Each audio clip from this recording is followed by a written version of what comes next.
এই ভিডিঅ'টোত আমি ফেব্ৰুৱাৰী মাহৰ কাৰেণ্ট এফেয়াৰ্ছসমূহ কভাৰ কৰিবলৈ চেষ্টা কৰিম। আজি প্ৰথম টপিকটো হৈছে আলি আই লৃগাং। ইয়াক কোনে পালন কৰে? Mising communities people of Assam, মানে অসমৰ মিচিংসকলে ইয়াক এই আলি আই লৃগাং উৎসৱটো পালন কৰে। আৰু এই আলি আই লৃগাং উৎসৱটো কেতিয়া পালন কৰা হয়? The first Wednesday of the Assamese month ফাগুন। ফাগুন মাহৰ প্ৰথমটো যিটো বুধবাৰ, এই বুধবাৰৰ দিনটোত এই আলি আই লৃগাং উৎসৱটো পালন কৰা হয়। এই আলি আই লৃগাং উৎসৱটো কাৰ লগত জড়িত? ই এগ্ৰিকালচাৰ বা খেতিৰ লগত জড়িত। আৰু এই আলি আই লৃগাং শব্দটো আমি অৰ্থটো চাওঁ আহক। আলি মিনছ চিডছ বা বীজ, আই মিনছ ফ্ৰুইট বা ফল, আৰু লৃগাং মিনছ ছয়িং মানে ৰোৱা বা ৰোপণ কৰা। তো এই অৰ্থটো মানে first sowing of roots and fruits, মানে ফল বা যিকোনো বীজক প্ৰথমতে ৰোৱা এই সময়ছোৱাকে আলি আই লৃগাং বুলি কোৱা হয়।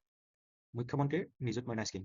Only unmarried girl will be eligible for benefits under the scheme and they will have to study in a government institution. মানে কেৱল অবিবাহিত ছোৱালীসকলেহে এই স্কিমটোৰ কাৰণে এলিজিবল হয়। আৰু ইয়াৰ বাবে চৰকাৰে কিমান ফাণ্ড দিছে? 240 crore. The main objectives: 10 lakh girls will get financial grants to admission in higher education. আমাৰ ৰাজ্যত থকা 10 লাখ অবিবাহিত ছোৱালীক ফাইনেন্সিয়েল গ্ৰাণ্ট দিব হায়াৰ এডুকেশ্যনৰ এডমিশ্যনৰ কাৰণে।